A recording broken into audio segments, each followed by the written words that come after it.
تاریخ نگار لکھتے ہیں کہ مولانا مودودی رحمۃ اللہ علیہ کے صرف پوری زندگی میں 3 مواقع پر دیکھا گیا جب ان کے آنکھوں میں آنسو آ گئے، ورنہ وہ بڑے کمپوزڈ انسان تھے۔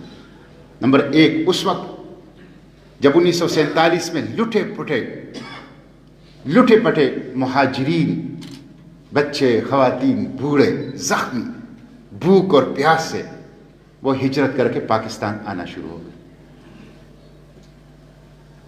یہ وہ وقت تھا کہ جب ان کے آنکھوں میں آنسو آ گئے۔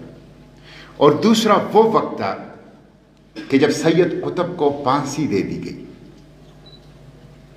اور جب سید قطب کی پھانسی کی خبر ان کو ملی تو ان کے آنکھوں میں آنسو آ گئے۔ اور تیسرا جب 1971 کا سانحہ ہوا۔ یہ 3 مواقع ایسے ہیں کہ جب ان کو جذبات کی کیفیت میں دیکھا گیا، ورنہ وہ بہت کمپوزڈ اور بہت معتدل اور بہت زبردست شخصیت کے انسان۔